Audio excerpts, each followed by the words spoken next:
Hello friends, planet of food में आपका स्वागत है। मैं अप्तिका आज आपके लिए लेकर आई हूँ अपनी 5 साउथ इंडियन रेसिपीज़। तो आइए अब हम इन्हें बनाना स्टार्ट करते हैं। सबसे पहले अब हम बनाएंगे अपनी पोटैटो इडली। हमने 2 मीडियम साइज़ के आलू लेंगे जिनका हमने छिलका उतार लिया है। साथ ही में 2 मैंने मीडियम साइज़ की हरी मिर्च ली है और मैंने 1/4 कप पानी लिया है। अब हम इनको मिक्सी में ग्राइंड करके एक स्मूथ पेस्ट बनाएंगे, जिसके लिए एक मिक्सी का जार लेंगे। उसमें अपने आलू को रफली चॉप करके डाल देंगे और साथ ही में अपनी ग्रीन चिलीज़ को भी डाल देंगे। ग्रीन चिलीज़ के डालने के बाद इसके साथ हम पानी भी डाल देंगे और अपने ग्राइंडर का हम लिड बंद करके इसे ग्राइंड करेंगे। अब हम इसका लिड उतार कर चेक करेंगे, हमारा स्मूथ पेस्ट बन गया है। अब हम इसे एक साइड में रख देंगे। अब एक बोल लेंगे, 1 कप सूजी उसमें ऐड करेंगे और आलू का पेस्ट भी हम अपनी सूजी में ऐड कर देंगे और साथ ही में 1/2 कप दही भी इसके अंदर डालेंगे और इसे एक बार अच्छे से मिक्स कर लेंगे ताकि कोई भी लम्स ना रहे और एक स्मूथ मिक्सचर बन जाए।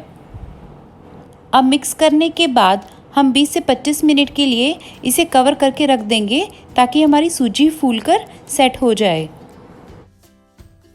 25 मिनट के बाद हम अपने बोल का लिड उतारकर अपनी सूजी को चेक करेंगे। जैसे कि आप देख रहे हैं, हमारी सूजी थोड़ी सी फूल गई है पहले से। हम इसके अंदर अब 2 टेबलस्पून पानी ऐड करेंगे।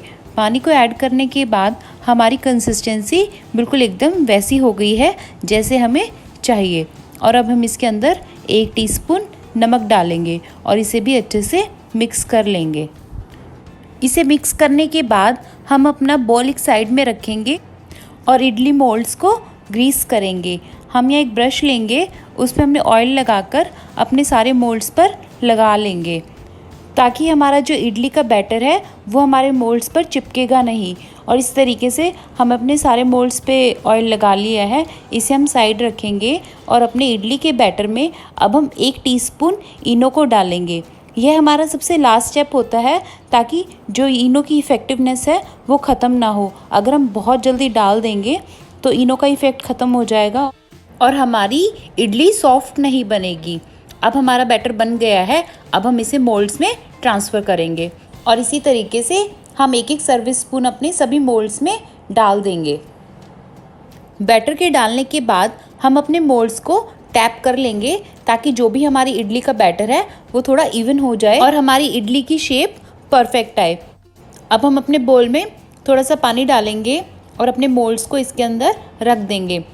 मैं इसे माइक्रोवेव में बना रही हूँ। अगर आप गैस पर स्टीम करके बनाना चाहें तो इसे वैसे भी बना सकते हैं। अब हम इसे कवर करेंगे और 3 मिनट के लिए माइक्रोवेव करेंगे।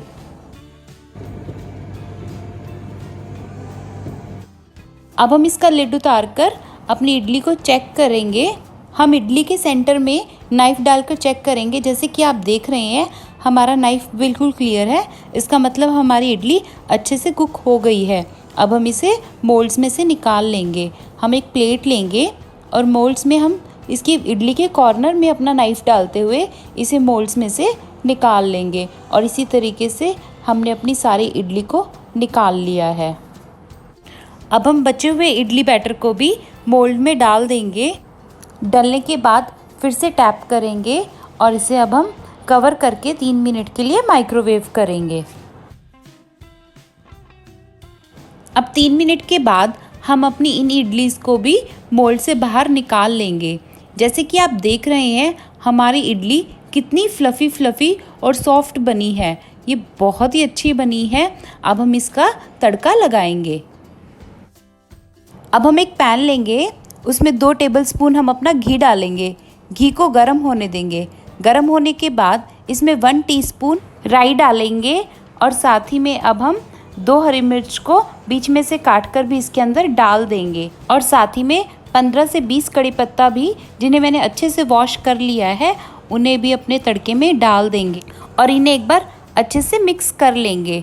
मिक्स करने के बाद मैं इसके अंदर 1 पिंच हल्दी डालेंगे और उसे भी मिक्स कर लेंगे और उसके बाद हम इसके अंदर अपनी इडलीस को डालेंगे और इडली को मिक्स करेंगे ताकि हमारा जो भी तड़के का मसाला है वो सारा हमारी इडलीस पर लग जाए।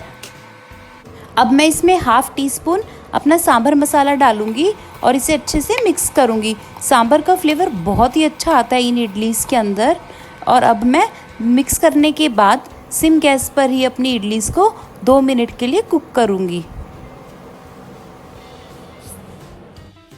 अब 2 मिनट के बाद हम अपनी फ्लेम को बंद करेंगे और अपनी इडलीस को सर्व करेंगे। मैंने अपनी पोटैटो इडलीस को पीनट चटनी के साथ सर्व किया है, जिसके साथ ये बहुत अच्छी लगती है। तो आइए अब हम अपनी पीनट चटनी भी बना लेते हैं। सबसे पहले अब हम एक पैन लेंगे, उसमें 1 कप पीनट्स डाल देंगे और इसे लो फ्लेम पर भून लेंगे। मैं इन्हें बिना ऑयल के भून रही हूँ, अगर आप चाहें तो इसे 1 टेबलस्पून ऑयल ऐड कर भी भून सकते हैं। बीच बीच में इसे चलाते रहेंगे। हम भुनने में करीब 10 मिनट का टाइम लगेगा, इसलिए हम इसे 2-2 मिनट के इंटरवल में चलाते रहेंगे ताकि हमारी जो मूंगफलियाँ हैं वो जले ना। जैसे कि आप देख रहे हैं हमारी मूंगफलियाँ अब भुन गई हैं। हम अपनी गैस को बंद करेंगे और इन्हें एक प्लेट में निकाल लेंगे। अब हम उसी पैन में एक मीडियम साइज़ का अनियन, जिसे मैंने रफली चॉप कर लिया है, उसे डालेंगे। साथ ही में 5 से 6 क्लॉव्स हम गार्लिक की डालेंगे। 3 हम ड्राई रेड चिलीज़ डालेंगे। 1 इंच जिंजर, जिसे मैंने रफली चॉप कर लिया है, उसे भी अपने पैन में डाल देंगे। अब हम इसे मीडियम फ्लेम पर कुक करेंगे। हमें इनको बहुत ज़्यादा कुक नहीं करना है। मैं इन्हें सिर्फ 2 से 3 मिनट के लिए करूँगी और बीच बीच में इन्हें चला लूँगी। अब थोड़ा सा हल्का सा सॉफ्ट होने के बाद हम अपनी फ्लेम को बंद करेंगे और इन्हें एक बाउल में निकाल लेंगे। अब पीनट्स के ठंडा होने के बाद हम इनका छिलका उतार लेंगे। अगर आप ये स्टेप अवॉइड करना चाहते हैं तो आप बिना छिलका उतारे भी इसे पीस सकते हैं। इससे हमारी चटनी में और फाइबर ऐड होगा। अब मैंने अपनी पीनट्स का छिलका उतार लिया है और एक ग्राइंडर जार ले लेंगे, उसमें अपनी पीनट्स को डालेंगे। साथ ही में जो हमारे अनियन के जो बाकी इंग्रेडिएंट हैं उन्हें भी डाल देंगे। और मैं यहाँ पर 1 टेबलस्पून इमली का पेस्ट डाल रही हूँ और साथ ही में 1 टीस्पून मैंने नमक डाला है और इन्हें अब ग्राइंड करेंगे। अब मैंने इसे बिना पानी के ग्राइंड किया था।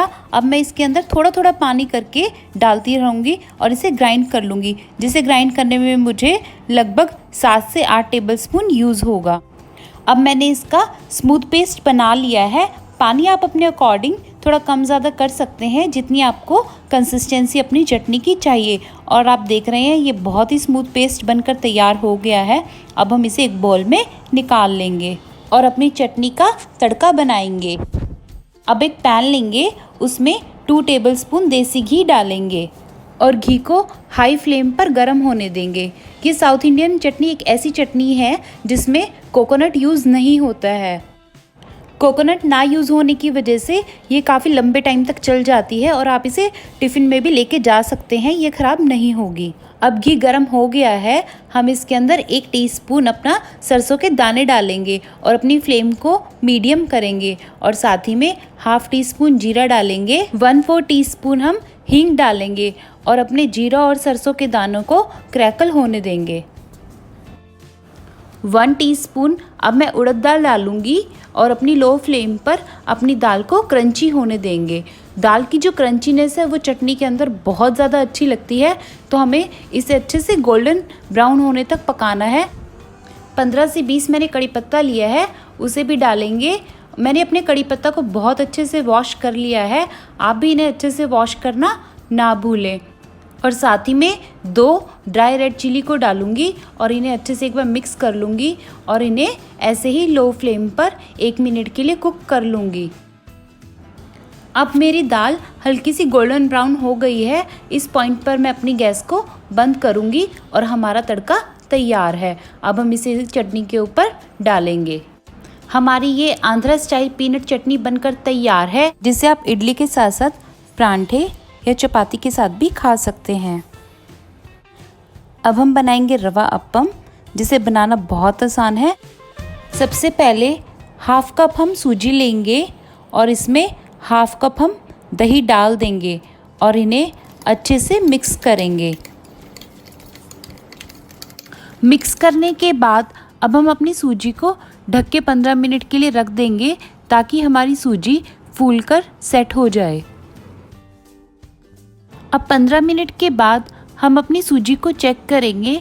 जैसे कि आप देख रहे हैं हमारी सूजी फूल गई है और इसने सारी दही को एब्जॉर्ब कर लिया है।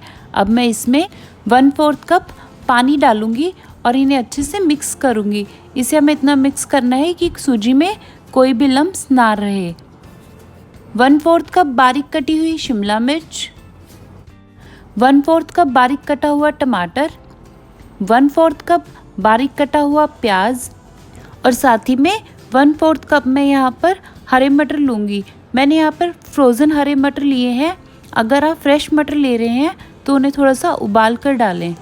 एक बारीक कटी हुई हरी मिर्च और साथ ही में 10 से 12 मैंने यहाँ पर कड़ी पत्ते छोटे साइज़ के लिए हैं। अगर आप बड़े साइज़ के डाल रहे हैं तो उन्हें छोटा थोड़ा काट कर डाल दें।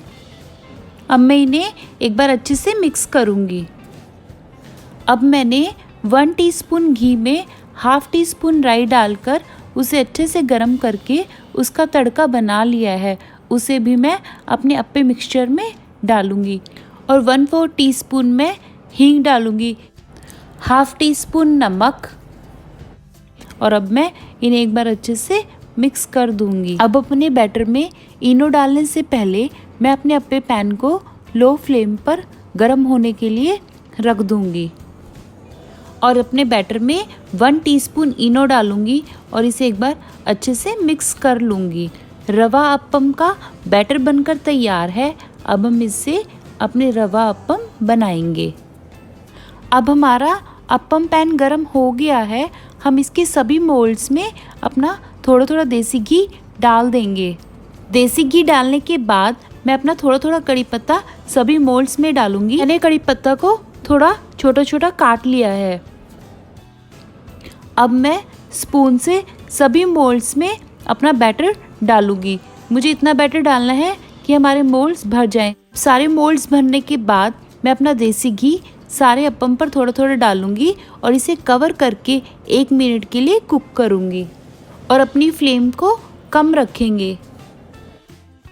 1 मिनट के बाद हम अपने अप्पे को चेक करेंगे और अपने पैन का लिड उतारेंगे और हम इसे नाइफ से पलट लेंगे। और जैसे कि आप देख रहे हैं हमारे अप्पे अच्छे से कुक हो गए हैं। अब हम थोड़ा सा ऑयल अपने अप्पों के ऊपर डालेंगे और कवर करके अब दूसरी साइड से भी 1 मिनट के लिए पकने देंगे।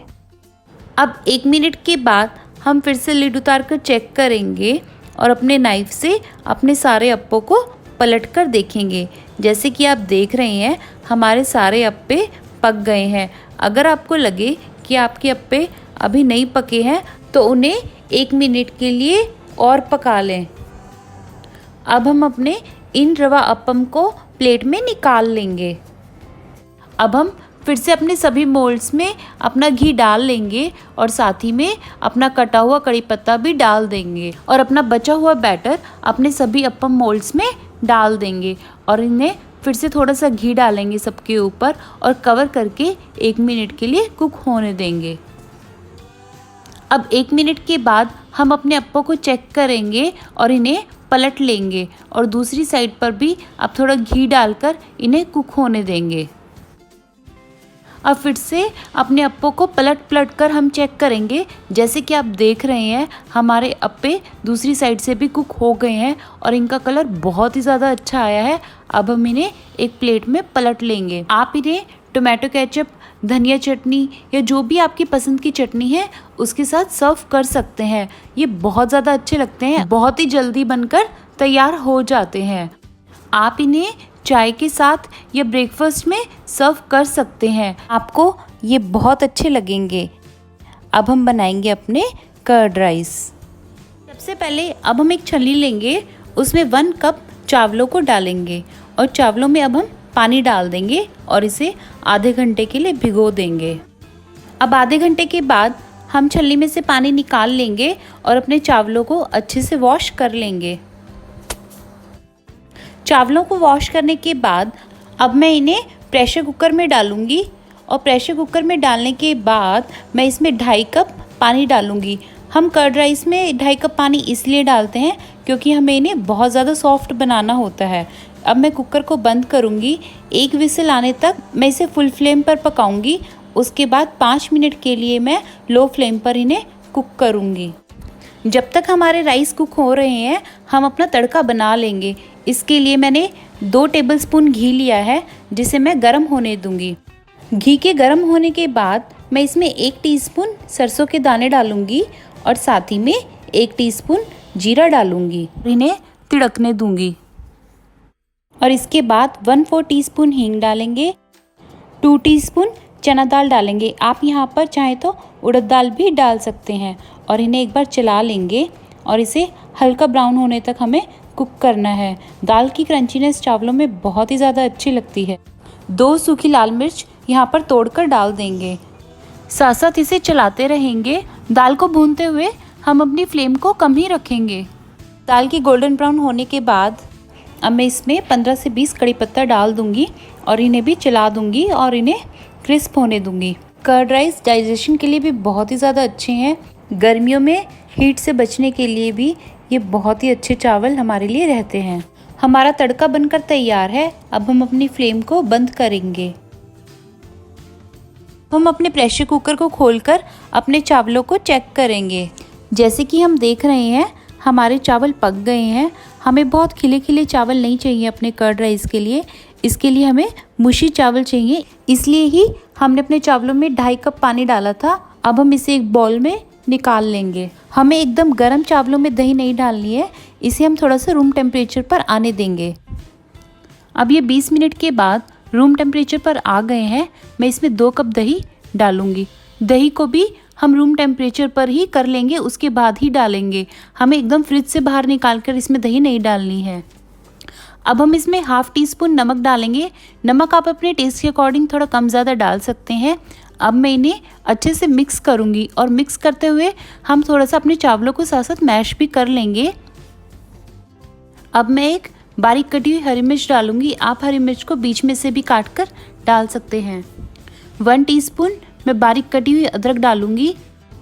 1 टेबलस्पून बारीक कटा हुआ फ्रेश धनिया डालूंगी और इन्हें भी एक बार अच्छे से मिक्स कर लूँगी। अब इसमें मैं अपना जो हमने तड़का बना कर रखा है उसे डाल दूँगी। कर्ड राइस भगवान जी को भोग लगाने में भी सर्व किए जाते हैं। अब मैं इसे एक बार अच्छे से मिक्स करूँगी। अगर ये चावल आपको कुछ घंटे के बाद सर्व करने हैं तो आप इसमें थोड़ा सा मिल्क डालकर रख दें। उससे हमारी दही का खट्टापन चावलों में नहीं आएगा। 1/4 कप अनार के दाने मैं अपने चावलों में डालूंगी और इसे अच्छे से मिक्स करूंगी। आप इन चावलों को भारी रखें, फ्रिज में ना रखें, क्योंकि जो इन चावलों में हमने अदरक, ऑयल और तड़का डाला है उसकी फ्रेशनेस चावलों को बनाए रखेगी। हमारे चावल अब बन गए हैं। अब हम इसे एक बाउल में डालेंगे। हमारे कर्ड राइस बनकर तैयार है। अब हम बनाएंगे अपना दही उपमा। हम 1/2 कप दही लेंगे।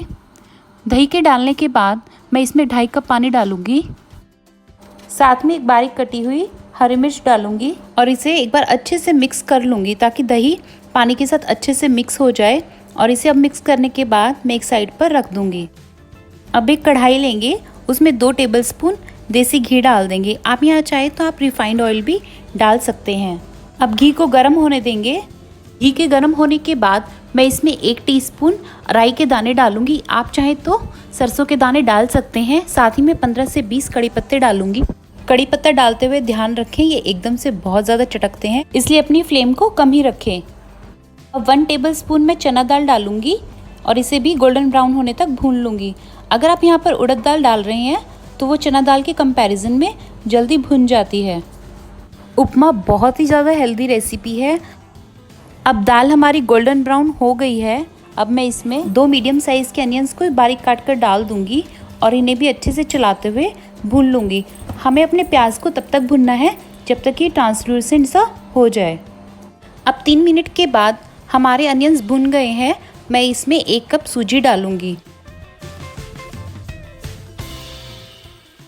सूजी के डालने के बाद मैं इसे अच्छे से मिक्स कर लूँगी और इसे कम फ्लेम पर हम भुनेंगे। हमें इसे 5 से 6 मिनट तक के लिए भूनना है, जब तक हमारी सूजी में से बहुत अच्छी खुशबू आनी स्टार्ट हो जाए। अगर आपके पास पहले से भुनी हुई सूजी है तो आप वो डाल सकते हैं इसमें, तब आपका यहाँ पर भुनने वाला स्टेप स्किप हो जाएगा। दही उपमा बहुत ही ज़्यादा सॉफ्ट बनकर तैयार होता है। जब भी हम इसे खाते हैं ये अपने आप मुंह में घुल जाता है।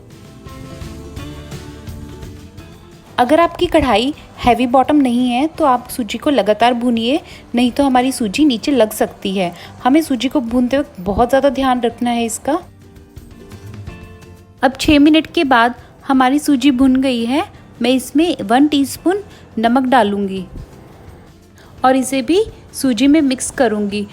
अब जो हमने दही और पानी का बैटर बनाया था उसे थोड़ा थोड़ा करके अपने सूजी मिक्सचर में डालूंगी और इन्हें मिक्स करूंगी। हम इसे थोड़ा थोड़ा करके ही मिक्स करेंगे, अगर एक साथ डालेंगे तो हमारी सूजी में लम्प्स आ जाएंगे। दही उपमा बहुत ही हेल्दी ऑप्शन है ब्रेकफास्ट के लिए, कम घी में बनकर तैयार हो जाता है। अब हमने अपना सारा कर्ड मिक्सचर डाल दिया है। अब हम इसे अच्छे से मिक्स करेंगे। आप इसे टोमेटो केचप, हरी चटनी या फिर पीनट चटनी के साथ खा सकते हैं और आप ब्रेकफास्ट में इसे बहुत ही आसानी से बना सकते हैं। अब दही और पानी मिक्सचर के साथ अपनी सूजी को अच्छे से मिक्स करने के बाद मैं इसे कवर करके 5 से 6 मिनट के लिए पका लूँगी, ताकि हमारी सूजी अच्छे से फूलकर पक जाए। अब 3 मिनट के बाद मैं एक बार लिड उतार कर उपमा चेक करूँगी। इसे एक बार अच्छे से चला लूँगी और फिर से कवर करके 3 मिनट के लिए और पका लूँगी। फ्लेम को हमें कम ही रखना है। अब फिर से 3 मिनट के बाद हम लिड उतार कर चेक करेंगे। सूजी ने पानी अच्छे से एब्जॉर्ब कर लिया है और ये फूलकर अच्छे से पक गई है। अब हम इसे बॉल में निकाल लेंगे। हमारा दही उपमा भी बनकर तैयार है। आप मेरी इन साउथ इंडियन रेसिपीज़ को ज़रूर ट्राई कीजिएगा और मुझे कमेंट्स में बताइएगा कि आपको कैसी लगी। साथ ही में मेरा चैनल सब्सक्राइब करना ना भूलें। Thank you friends.